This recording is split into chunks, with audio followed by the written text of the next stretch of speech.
여러분, 하나님께서 여러분들을 공평과 정의로 대해주셨으면 좋겠습니까?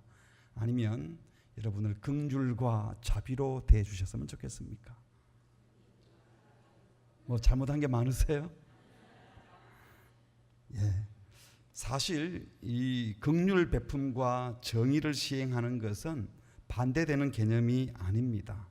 둘 다 소중한 것이죠. 그런데 지금 한국 사회는 온통 부정부패가 많았던 이력 때문에 그런지 이 정의, 공평 이런 게 중요한 가치가 되어버린 것 같고 정작 긍휼은 대충 지나가는 것 같습니다. 제가 첫 아이를 입양했는데요. 14년 전에 저희 신부산교회 부임하고 1년쯤 있다가 11개월 된 아이였어요. 그러니까 11개월 된 아이라는 건 이제 태어나자마자 보통 입양이 되는데 입양이 잘 안 됐던 아이인 거죠. 여기저기 이렇게 선 보이다가 이렇게 입양 못 된 아이였어요. 그래서 이제 이 아이가 왔는데 보니까 처음에 집사람과 저의 눈에는 너무 똑똑하고 예뻐 보였어요. 그런데 우리 교회에 특수교육을 전공하신 분이 계셨는데 걱정을 굉장히 했답니다. 아이고, 우리 목사님 입양해놓고 좋아하지만 자기가 딱 보니까 문제 있더라는 거예요. 사시가 아주 심했고 시력도 나빴고 그리고 한 11개월 동안 그 위탁모가 아이를 이렇게 제대로 먹여주지 않고 불 꺼놓고 돌아다니다가 자기 만들고 뭐 그렇게 키운 것 같아요. 그러니까 애정을 하나도 못 받아가지고 여러 가지가 좀 비정상이었던 것 같아요. 근데 저희들이 한 1개월 지나니까 알겠더라고요. 처음에 모르겠다가. 그래서 아내가 이제 그 정상들을 이렇게 저렇게 뒤져보니까 이게 장애에 될 그 지점에 갈 때쯤 되면 하나 또 바뀌고 그래서 혹시나 싶어서 여기저기 막 뒤지다가 이게 이 장애가 있겠다 싶은 상상이 계속 되는 거예요. 이런 징후들이. 근데 제 아내가 인터넷으로 막 뒤지면서 걱정하고 또 저랑 대화하는 걸 우리 아들이 그때 저희 아들은 초등학교 5학년이었는데 엄마가 걱정하는 것처럼 보였나 봐요. 엄마 뭐가 그렇게 걱정되세요? 아니 그 우리 용원이가 장애가 있는 것 같다. 그랬어요. 그래서 엄마 그런다고 제가 바뀌는 거 아니잖아요. 그래도 야 지금 장애가 있어가지고 너랑 대화도 못하고 이상한 행동하고 그러면 어떡했니? 그래도 어때요? 동생인데?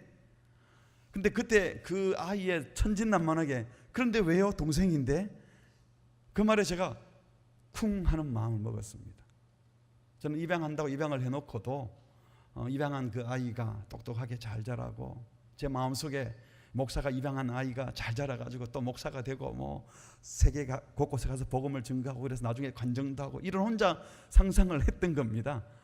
그래서 그거를 해놓고 나서 제가 뭘 이렇게 잘한 것처럼 생각하려는 마음이 제 속에 있었던 거죠. 근데 장애일 수도 있다는, 그리고 나중에 보니까 많은 게 좀 발달이 늦고 정서도 불안하고 이랬는데 제 아들이 그랬어요. 그게 어때요? 그래도 동생인데요. 그 말에 제가 충격을 먹고 내 마음속에 진짜 긍휼이 없구나 지금까지. 목회하고 목사로 설교를 하고 사랑에 대해서 얘기하지만 진짜 긍휼한 마음이 있는 것이 아니고 이 좋은 일 내가 한다 이런 의식들이 제게 있었다는 것을 알게 되었습니다. 야고보서 2장에 보면은요, 가난하다는 이유로 사람을 차별하지 말라라고 2장에 말을 합니다. 부자가 권력을 가졌다고 특혜 베풀지 말고 힘없고 가난하다고 차별하지 말라는 말씀, 정의를 행하는 말씀으로 들리지요. 그런데 이 차별하지 말라는 말씀을 하면서 이것을 정의 시행 관점에서 보지 않고 야고보 사도는 긍휼을 행하는 관점에서 봅니다. 그래서 이 2장 8절에 보면 내 이웃 사랑하기를 내 몸과 같이 하란 최고의 법, 사랑의 계명이 최고의 법인데 그 법을 지키라. 그리고 9절에 가서 너희가 사람을 차별하여 대하면 죄를 짓는 것이다 라고 말씀을 했어요. 그리고 12절에 가서는 자유의 율법대로 심판받을 것처럼 말도 하고 행동해라. 그러니까 뭐 가지고 심판을 받는가 하면 차별하면 심판받는데 차별을 행하기 위해서는 사랑해야 된다고 이렇게 말씀하는 겁니다. 이 권면을 차별하지 말라, 정의를 시행하라는 말을 더 강하게 이야기하기 위해서 주신 말씀이 오늘 우리 사랑부 친구가 읽은 13절 말씀입니다. 다시 한번 읽어볼 수 있을까요? 13절 본문 혹시 성경책 펼치고 계시나요? 같이 읽겠습니다. 시작. 긍휼을 행하지 아니하는 자에게는 긍휼이 없는 심판이 있으리라. 여기 보니까 긍휼을 행하지 않는다, 이 말은 가난하다고 무시하고 차별하는 것은 긍휼을 행하지 않는 것이다, 이런 문맥이에요. 그리고 긍휼이 없는 심판이 있으리라. 우리 주님이 심판할 때도 긍휼을 베풀지 않을 것이란 말입니다. 불쌍히 여기지 않고 행한 대로 심판하실 것이다. 긍휼하지 않은 사람은 마지막 심판 때 주님의 긍휼을 받고 싶다면 지금 긍휼을 베풀어라. 사람 차별하지 말고 누구에게나 긍휼을 베풀어라, 이렇게 말씀하시는 겁니다. 여러분, 그런데 긍휼이 무엇입니까? 가난한 자, 힘 없는 자, 약한 자를 불쌍히 여기는 것이 긍휼입니다. 율법의 근본 정신이 긍휼입니다. 무엇보다도 우리 하나님이 긍휼의 하나님이십니다. 시편 103편에 보니까 여호와는 긍휼이 많으시고 여호와께서는 자기를 경외하는 자를 긍휼히 여기시나니. 예레미야가 3장에 보니까 여호와는 인자와 긍휼이 무궁하심으로, 곳곳에 하나님은 긍휼의 하나님이라고 말씀하십니다. 베드로전서 1장 3절에서는 우리 주 예수 그리스도의 아버지 하나님을 찬송하리로다. 그의 많으신 긍휼대로 예수 그리스도를 죽은 자 가운데서 부활하게 하셨다. 예수님을 십자가에 죽게 하시고 부활하게 하신 이유는 저와 여러분을 긍휼히 이기셔서 우리 살리려고 그렇게 하셨다는 것입니다. 그 긍휼을 받은 우리가 이웃에게도 긍휼을 베풀려고 하십니다. 바로 하나님이 보이신 긍휼의 결정체가 바로 예수 그리스도이십니다. 우리 예수님은 오셔서 수고하고 무거운 짐진 자들아 다 내게로 오라, 내가 너희를 쉬게 하리라. 사람들을 보면서 긍휼히 여기셨습니다. 불쌍해 보였던 거예요. 쉬게 해주겠다. 누가복음 7장에도 보니까 과부를 보시고 불쌍히 여기사 울지 말라 하시고 불쌍히 여기사 기적을 베푸십니다. 행하실 때마다 민망히 여기사, 긍휼히 여기사, 불쌍히 여기사. 이게 불쌍히 여긴다, 긍휼히 여긴다는 것은요, 가련하고 비참한 상태에 있는 자를 보고 행하는 행동을 말합니다. 마음으로 동정하고 연민을 긍휼이라 그러지 않아요. 마음에 참 안 됐다, 동정하는 것을 긍휼이라 그러지 않습니다. 긍휼히 여긴다는 것은 실제로 사랑을 베풀어 주는 행위, 시련 당한 자에게 깊이 찾아가서 함께 고난을 당하고 힘든 사람과 함께 힘들어하는 것, 그것이 긍휼이라고 그럽니다. 여러분, 여기서 생각할 중요한 것이 있는데요, 긍휼히 여긴다는 것은요, 더 우월한 자가 나보다 열등한 자에게 시혜를 베푸는 것 아니에요. 예수님의 긍휼 베푸신 모습을 보면 내가 많이 가졌으니까 위에서 받아 먹으라고 하나씩 툭툭 던져주면 밑에서 받아 먹고, 내가 준 거 먹었으니까 고맙지, 나한테 고맙다고 해. 이건 긍휼이 결코 아닌 거예요. 우리 사랑부를 섬기는 우리 선생님들도 내가 이 어려운 아이들을 내가 잘 섬기고 또 어려운 친구들을 섬기는 거니까 나는 참 좋은 일을 하고 있어, 나 때문에 고맙지, 여러분 그런 마음 들지 않잖아요. 정말 섬기는 분들은요, 이 사랑부 형제들을 섬기면서 내가 은혜 받고 내가 받은 사랑에 또 감사해서 더 기쁘게 섬기잖아요. 그러면 아멘 합시다. 네. 만약에 그렇지 않고 긍휼을 내가 시혜를 베푸는 것처럼 생각하면 큰일 나는 거예요. 긍휼은 같이 고통을 받고 같이 아파하고 같이 느끼는 것입니다. 이것은 잘못을 저지른 사람에게 무슨 왕이 사면권을 행사하고 8월 15일 되면 대통령이 또 막 풀어주는 거죠. 그런 게 긍휼이 아닙니다. 자비를 베풀고 위에서 밑으로 내려다보는 것이 긍휼이 아니에요. 우리 예수님이 긍휼의 핵심이라 했는데, 예수님은 하늘 보좌에 계시지 않고 이 땅으로 내려오셨습니다. 복음서를 읽어보면 하나님의 아들이시니까 그분이 긍휼을 베풀 때에 요즘 같으면 헬기를 타고 다니면서 곡식을 팍 뿌려주고 먹을 건 나눠주고 사람들 모여라, 그리고 지금 내가 기도하는데 이번에 이스라엘 땅에 있는 모든 나병 환자를 한꺼번에 다 나을지니라 이러고 다 낫게 하고, 그러면 얼마나 좋겠어요. 우리 예수님 그렇게 안 하셨습니다. 성경을 보면요, 모든 도시와 마을에 두루 다니사 일일이 다니셨대요. 왜 하나님의 아들이 걸어서 일일이 다닐 필요가 있겠습니까? 능력이 부족했어요? 직접 가서 만져야 고쳐지니까? 아닙니다. 얼마든지 말씀으로만 고칠 수 있음에도 불구하고 그는 일일이 찾아다니고 만지고 안아주고 그렇게 고쳐주셨습니다. 하나님이 사람의 몸을 입고 이 땅에 친히 오셔서 다니면서, 예수님은 특별히 식사하는 걸 좋아하셨어요. 같이 앉아서 밥 먹었습니다. 예전에 높은 사람들은 밥을 누구랑 먹습니까? 높은 사람들끼리 먹어요. 내가 아무나 하고 밥 못 먹는다, 내가 수준이 있지, 그리고 수준 있는 사람하고 밥 먹는 것은 긍휼이 아닙니다. 누구랑도 밥을 먹어야 되는 거예요. 우리 예수님이 아무랑 밥을 먹었더니 예수님 보고 세리와 죄인의 친구라고 먹기를 탐한다고 욕하지 않았습니까? 우리 예수님이 그때 대답을 하신 거예요. 나는 긍휼을 원하고 제사를 원치 아니한다.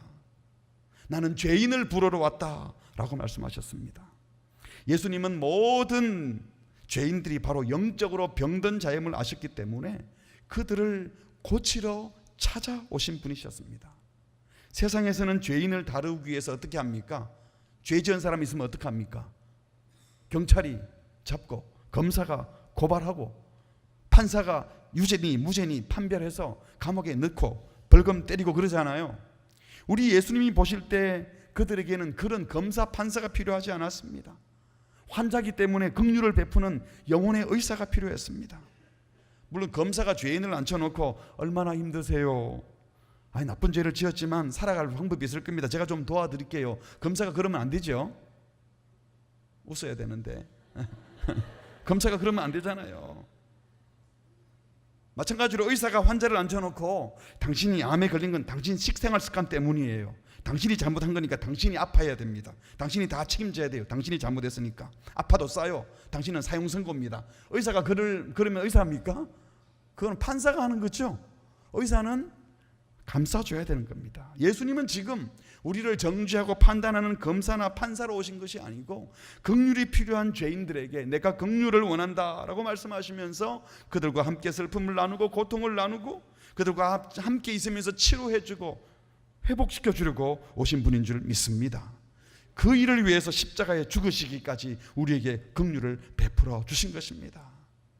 그러므로 우리가 예수님을 따라 다른 이들에게 긍휼을 베풀기 전에 제일 먼저 해야 될 것은 내가 얼마나 불쌍한 자였는지를 알아야 하는 거예요. 내가 얼마나 불쌍한지를 알면 그 어떤 사람을 보더라도 신체적으로 건강하든 장애가 있든 지적으로 뛰어나든 부족하든 또 지적 장애가 있든 이것이 아무 문제가 안 되어야 됩니다. 이런 것을 보고 내 마음속에 계급이 지어지고 아유 저 사람은 수준이 있고 수준이 없고 아유 저런 사람은 나랑 수준이 달라 이렇게 말하는 것은요 내가 얼마나 불쌍한지를 잊었기 때문에 그런 것입니다. 우리가 구원받았다 용서받았다고 하는 가장 큰 증거가 있다면 다른 사람들을 긍휼히 여기는 거예요. 내가 이 큰 은혜와 용서와 긍휼을 함을 입었다는 사실을 알게 되면 다른 사람들을 보면서 판단하고 평가할 그 마음의 여유가 없어요. 내가 무슨 누구를 평가해 누구를 판단해 하고 용서하게 되는 겁니다.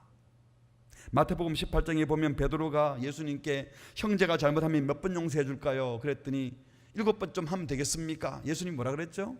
70번씩 7번 해라. 무한히 용서해라 그랬잖아요.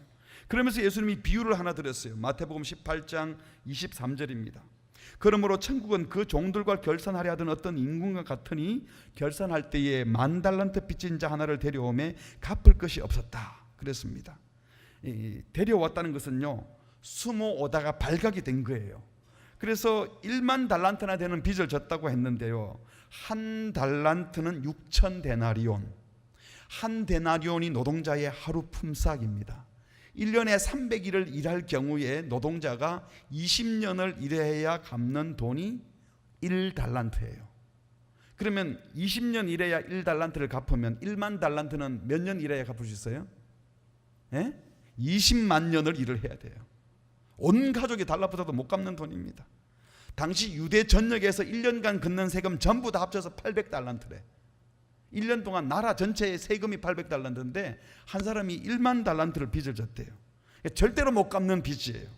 주인이 명령해서 그 사람도 잡고 아내도 자식도 다 잡아라 갚게 해라 그랬더니 갚을 수 없는 거예요. 종이 엎드려서 제발 살려주세요 살려주세요. 종이 너무 불쌍해서 주인이 빚을 그냥 10,000달란트를 탕감해 줬어요.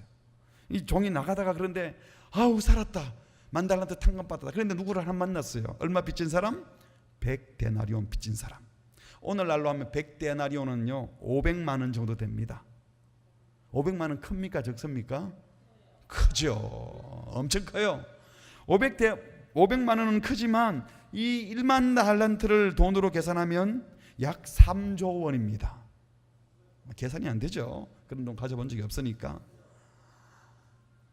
도저히 갚을 수 없는 빚을 탕감받은 이 사람이 겨우 500만 원 빚진 사람 딱 만나니까 빨리 갚아. 안 갚으면 다 감옥에 쳐넣을 거야. 그것을 누가 보고 고발해 버렸습니다. 그랬더니 그 왕이 이 사람을 불러가지고 내가 너를 불쌍히 여겼는데 너는 어떻게 그럴 수 있느냐. 너 감옥에 들어가라 하고 영원히 감옥에 쳐넣었다는 것이 우리 주님의 이야기예요. 저와 여러분은 1만 달란트 빚진 자인데 탕감을 받은 자들입니다. 그렇게 믿으십니까? 그 가운데 뭐 500데나리온 빚진 사람도 만날 수 있고 700데나리온, 1000데나리온, 50데나리온 빚진 사람 만날 수 있어요. 근데 그게 뭐 500이든 5000이든 1000이든 거기서 거기에요. 우리 사랑부 식구들과 여기 비장애인들 여러분들 비교할 때 차이가 많이 납니까? 비장애인 여러분 차이가 많이 나요? 나는 대단하다고 생각하세요? 그런 생각이 드는 분은 구원받았는지 의심스러운 사람들이에요. 정말이에요. 그런 생각이 들면 안 되는 것입니다. 우리가 얼마나 불쌍한 자였는지를 기억한다면, 우리가 받은 긍휼이 얼마나 큰지를 기억한다면 우리는 지금 기쁜 마음으로 그들과 함께 자리하고 함께 슬퍼하고 함께 웃고 긍휼을 베풀 수 있는 것입니다. 여러분에게 부탁드립니다. 구원받은 성도는 시혜를 베푸는 자가 아니라 나누고 그래서 흘려보내는 자가 되어야 됩니다. 여러분이 누군가에게 사랑을 베풀 때에 나는 넉넉하니까 내가 좀 나눠줄게.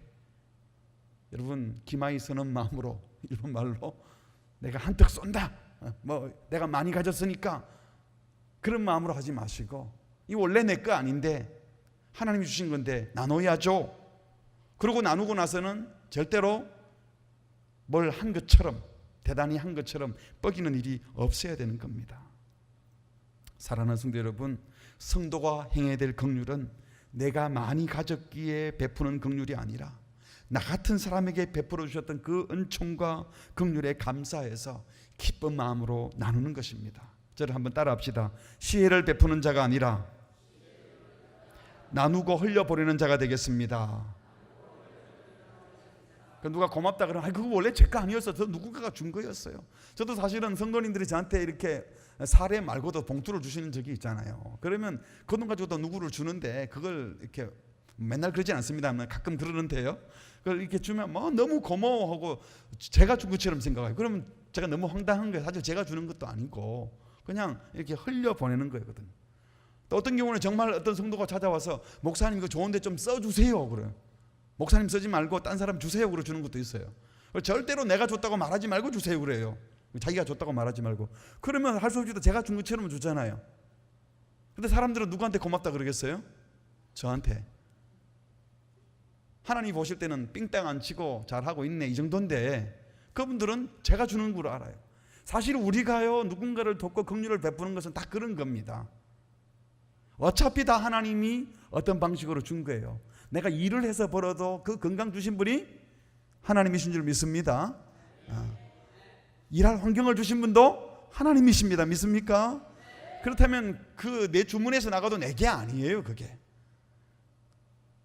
그렇습니다. 우리 그리스도인들은 심판이 무서워서 긍휼을 베푸는 것이 아니고 받은 사랑이 너무 커서 우리가 받은 대로 주님이 주셨던 것을 흘려보내는 거예요. 그런데 그 긍휼을 베풀고 있지 않다라고 하면 그 긍휼함을 받지 않았다는 증명이에요. 내가 지금 긍휼을 베풀고 있지 않다는 것은 수억만 가지의 죄를 예수의 보혈로 용서받았어야 되는데 그걸 용서 못 받았으니까 긍휼을 베풀지 않고 있다는 거예요. 그래서 긍휼은 심판을 이긴다는 말은 내가 긍휼을 많이 베풀면 주님이 그것 보고 아이고 잘했네 너 심판에서 면해줄게 이런 뜻이 아닙니다. 우리가 긍휼이라는 공적 때문에 용서해 준다는 말이 아니라 정말 우리가 긍휼함을 입은 줄 알아 그 긍휼함 때문에 감사해서 지금 긍휼을 행하고 있다는 것은 내가 긍휼함을 입었다는 증거라는 거예요. 그래서 우리가 주님의 긍휼함을 입어 구원받고 믿음으로 구원받았다는 증거가 긍휼을 베풀고 있는 것으로 드러나기에 이 긍휼을 행하는 것을 보고 심판에서 면해진다. 우리가 그 재판하러 갈 때 재판에서 이겼다 졌다 이런 말을 하잖아요. 그러니까 재판관이 우리에게 형벌을 내리지 않으면 재판에서 이겼다 그런단 말이죠. 마찬가지로 우리는 영원한 지옥불에 가야 되는데 예수 그리스도의 보혈의 은혜로 그 긍휼함을 입어서 우리는 지옥에 안 가게 되었어요. 믿으시죠? 근데 그 은혜를 입은 사람들이 그 긍휼함을 입은 사람들의 표징이 뭐냐 하면 지금 내가 다른 이들에게 긍휼을 베풀고 있는 것이라는 말씀입니다. 사랑하는 성도 여러분, 우리 산성교회는 사랑이 많은 교회예요. 그래서 사랑부가 있는 것 같아요. 저희 교회는 사랑부가 없어요. 오늘 목사님께 조금 여쭤보기도 하고 잘해야 될 텐데 어떻게 시작하냐고 여쭤봤습니다. 앞서가셔서 너무 고맙습니다. 근데 우리 사랑부는 없는데 사랑부에 해당하는 친구들은 몇 명 있어요. 근데 저는 우리 교회 안에 한 번씩 그런 얘기를 해요. 그 지적 장애가 있어서 나이가 40대 중반인데 하는 행동은 8살, 9살 정도 수준이에요. 그런데 그 아이에게 우리가 세례를 주려고 따로 이제 공부도 하고 그에 맞도록 하면서 그런 생각이 들더라고요. 우리 세례문답 같은 거 할 때 다 시험도 보고 면접도 하고 뭐 이러는데 그게 다 안 되는 아이들이 많이 있어요. 그럼 지적으로 그거 대답 못하면 그럼 구원 못 받는단 말인가? 그게 아니잖아요. 우리도 제자훈련 하지만 제자훈련 하면서 암송하고 독서 과제 내고 큐티하고 여러분 이런 거 못하면 구원 못 받고 이런 거 못하면 신앙 성숙이 없나요? 제자훈련 철저히 합니다. 저희들도. 하지만 그러나 동시에 이런 지적인 내용이나 무슨 성과나 그 결과물을 가지고 주님이 보시는 것이 아니라 주님이 보시는 가장 중요한 기준이 있다면 부족한 사람들 또 나와 다른 사람들을 얼마나 긍휼히 여기고 내가 시혜를 베푸는 것이 아니라 함께 있으려고 하고 함께 손을 잡고 있는가 이걸 보시고 쟤들이 나를 믿고 있구나 나를 통하여 구원받은 감사가 있구나 하고 확인하신다는 것입니다. 말씀을 맺도록 하겠습니다. 첫 번째로 차별하지 마십시오. 긍휼을 행하십시오. 세상을 아름답게 만드는 것은 정의의 칼이 아니라 차별하지 않고 행하는 긍휼입니다. 차별 없이 누구에게나 긍휼을 베푸는 것 이게 정의예요. 이게 진정한 정의는 나쁜 놈 잘라낸다고 정의가 되는 것이 아니라 사랑이 필요한 자에게 긍휼을 베풀어서 사랑이 골고루 나누어지는 것이 정의입니다. 우리 예수님이 그렇게 정의를 시행하신 겁니다. 아들을 십자가에 죽게 하심으로 모든 죄를 사하심으로 악에 속한 자들이 그 앞에 무릎 꿇게 하시고 부활하심으로 악의 권세를 물리쳐버리심으로 그리스도의 사랑이 온 세상에 흘러가게 하심으로 참된 정의를 이루신 것입니다. 여기 계신 모든 분들이 차별 없이 긍휼을 베풀므로 이 사회를 아름답게 만드는 데 쓰임받기를 바랍니다. 두 번째로 내가 주께 받은 긍휼을 생각하고 지금도 주님의 긍휼이 절실히 필요한 존재임을 늘 생각하면서 겸손하게 이웃에게 긍휼을 베푸시기 바랍니다. 긍휼을 베풀 때에는 겸손해야 합니다. 우리가 이미 긍휼을 입은 자이기 때문에 그렇습니다. 에베소서 4장 32절에 보니까 서로 인자하게 하며 불쌍히 여기며 서로 용서하기를 하나님이 그리스도 안에서 너희를 용서하신 것 같이 하라. 우리가 하는 모든 행위들은 윤리 도덕적 행위가 아니라 주께서 우리에게 해주셨던 것을 다시 반응하여 표현하는 것들입니다. 우리가 긍휼을 받았다는 증거를 다른 이들에게 긍휼을 베풀면서 확인하시기를 바랍니다. 그럴 때 사탄이 우리를 고발하지 못하고 마지막 심판대에도 살아나게 될 것입니다. 마지막 세 번째로 따라합시다. 긍휼을 베풀겠다 하지 말고 흘려보내겠습니다. 예. 긍휼을 행하는 자가 갑이 되고 긍휼함을 입는 자가 을이 되는 갑을 관계 되게 싫어하잖아요 요즘. 근데 교회에서 긍휼을 베풀면서 교회에서도 어려운 이웃교회에 이렇게 돈을 보내고 선교지에 돈을 보내고 하면서 우리가 보냈으니까 니네들은 우리 말 들어. 여러분 선을 행하면서 그게 갑을 관계가 되면 안 돼요. 세상에서 계약 관계죠. 우리는 서로 귀히 여기고 긍휼을 베풀거나 긍휼함을 입었거나 그게 모두가 서로 기뻐야 돼요. 어차피 다 하나님께서 주신 것 가지고 흘려보내고 나누는 것이기 때문에 주님은 강자로서 약자에게 시혜를 베풀지 않고 같은 식탁에 앉아서 음식을 나누셨습니다. 자기의 살을 찢어주시고 자기의 피를 우리에게 나누어 주시면서 함께 먹고 마시면서 우리가 한 몸이다라고 말씀하셨습니다. 한 몸 된 사이에서 흘려보내고 같이 나누는데 무슨 갑이 있고 을이 있을 수 있겠습니까? 긍휼을 베풀면서도 내가 베푼다가 아니라 나누는 것이고 흘려보내는 것이고 다 주님의 은혜라고 고백함으로 우리 모두가 사랑부 식구와 또 사랑부 식구 아닌 모든 분들과 산성교회 모든 성도님들이 사랑으로 똘똘 뭉쳐서 행복하게 사랑하고 행복하게 사랑받는 우리 모두 되시기를 주님의 이름으로 축복합니다. 기도하겠습니다.